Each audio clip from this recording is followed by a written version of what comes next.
এখন আর বসন্তকাল নয়, কোকিল সারা বছরই ডাকে। আমি যখনই এখানে রান্না করি সকালবেলাটায় কোকিল ডাকে। আমার প্রায় ভিডিওতেই আপনারা এই আওয়াজটা পেয়ে থাকবেন। কি মিষ্টি লাগে না? তাই এই আওয়াজটাকে আমি ভিডিওতে রেখে দেওয়ারই চেষ্টা করি। খুব কমই আমি এই আওয়াজটা এডিট করি। তো স্বাগত জানাই সবাইকে ইজি রেসিপি ইন পিঙ্কিস কিচেনে। আজ আমি বানাচ্ছি পটল চিংড়ি। যে কোনো তরকারিতে একটু চিংড়ি মাছ পড়লে সেই তরকারির স্বাদই পাল্টে যায়। তো আমি আজকে দেখাচ্ছি পটল চিংড়ি। তার জন্য পটলগুলোকে আমি ভালো করে ছুলে তারপরে এরকম দুখণ্ড করে নিয়েছি। আর আলুগুলো ডুমো ডুমো করে কেটে নিয়েছি। আমি পটল আর আলু দুটোতেই নুন হলুদ মাখিয়ে নিচ্ছি। এদিকে কড়াইয়ে সর্ষের তেল গরম করে নিয়েছি। এবার আমি একে একে পটলগুলোকে ভেজে নেব, তারপরে ভাজবো আলু। আপনাদের সবার কাছে একটি অনুরোধ যে ভিডিওটি স্কিপ না করে পুরোটা দেখবেন, কেননা সবারই রান্না করার পদ্ধতি আলাদা আলাদা হয়। তাই বলছি ভিডিওটা পুরোটা দেখবেন। পটলগুলো আমি লাল লাল করে ভেজে তুলে নিয়েছি। তারপরে আলুগুলো দিয়ে দিয়েছি ওই তেলেই। আলুগুলো লাল লাল করে ভেজে তুলে নিয়েছি। এরপর আমি চিংড়ি মাছগুলো ভালো করে ধুয়ে তার মধ্যে নুন হলুদ মাখিয়ে নিচ্ছি। আর পটল আলু ভাজার পরে যে তেলটা ছিল সেই তেলেই আমি চিংড়ি মাছগুলো ভেজে নিচ্ছি। একটু 5 মিনিট ধরে একটু উল্টে পাল্টে ভেজে নেব। বেশিক্ষণ লাগে না চিংড়ি মাছ ভাজতে, খুব অল্প সময় হয়ে যায়। হালকা লাল লাল করে ভেজে তুলে নিচ্ছি চিংড়ি মাছগুলো।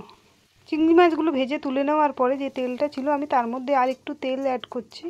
আর মাছগুলো ভেজে তুলে নেওয়ার পরে আবার তেলটা যে গরম হচ্ছে একটু এরকম কালো কালো হয়ে গেছিলো, আমি তাই খুন্তি দিয়ে তুলে ফেলে দিলাম। এইবারে ওই তেলে গোটা গরম মশলা, তেজপাতা আর কালো জিরে ফোড়ন দিয়ে আমি দুটো মিডিয়াম সাইজের পেঁয়াজ কুচিয়ে রেখেছিলাম, সেই পেঁয়াজটা দিয়ে দিলাম। পেঁয়াজটা যতক্ষণ ভাজা হচ্ছে আমি মশলাটা রেডি করে নিই। এখানে আমি আদা, রসুন, টমেটো, কয়েকটা কাঁচা লঙ্কা আর একটু জিরে ধনের গুঁড়ো নিয়েছি। খুব ভালো করে পেস্ট করে নিয়েছি। আর এদিকে পেঁয়াজটাও ভাজা হয়ে গেছে। মিক্সির জার থেকে মশলাটা ঢেলে দিলাম। একটু মিক্সির জারটা ধুয়ে জল দিয়ে দিলাম একদম অল্প মাত্রায়। তারপর দিয়ে দিচ্ছি নুন, হলুদ, কাশ্মীরি লঙ্কার গুঁড়ো দিয়ে খুব ভালো মতন মশলাটা কষিয়ে নেব। গ্যাসটা কমিয়ে দিয়ে একদম 3 থেকে 4 মিনিটের জন্য ঢাকা দিয়ে দিচ্ছি মশলা থেকে যতক্ষণ না তেল বেরিয়ে আসে। অন্যদিকে আমি 4 চামচ মতন টক দই নিয়ে নিয়েছি আর একটু নুন দিয়ে ভালো করে ফেটিয়ে নিচ্ছি। এদিকে মশলাটাও হয়ে গেছে, দেখুন কেমন তেল ছেড়ে দিয়েছে। গ্যাসের আঁচটা কমানোই থাকবে। আমি এই সময় ফেটানো দইটা দিয়ে দিচ্ছি। তারপর ভালো করে নেড়ে নেব। কন্টিনিউ নাড়তে থাকতে হবে, নাইলে দইটা কেটে যাবে আর দানা দানা মতন হয়ে থাকবে। তো একটুখানি নাড়তে থাকবো। তারপরে আবারও একটু ঢেকে দেবো 2 থেকে 3 মিনিটের জন্য। 3 মিনিট পর ঢাকা খুলে নিলাম। দেখুন কেমন তেল ছেড়ে এসেছে আবারও। তো এই মুহূর্তে আমি দিয়ে দিচ্ছি একটুখানি চিনি টেস্টের জন্য। আর তারপর দিয়ে দিচ্ছি আলু আর চিংড়ি মাছটা। গ্যাসের ফ্লেমটা এই সময় হাই রাখবো। আলু আর চিংড়ি মাছটা একটু নাড়াচাড়া করেই দিয়ে দেবো ভাজা পটলগুলো। দিয়ে একটু কিছুক্ষণ নেড়ে চেড়ে তারপর দিয়ে দেবো জল। তো আমি 2 মিনিট মতন এখানে এইভাবেই কষিয়ে নিচ্ছি আলু, পটল আর চিংড়ি মাছ দিয়ে। এরপর দিয়ে দিচ্ছি উষ্ণ গরম জল। যতটা পরিমাণে আপনারা গ্রেভি রাখতে চান সেই অনুযায়ী জলটা দেবেন। আপনারা নর্মাল জলও ব্যবহার করতে পারেন। জল দিয়ে 10 মিনিটের জন্য ঢাকা দিয়ে দিচ্ছি।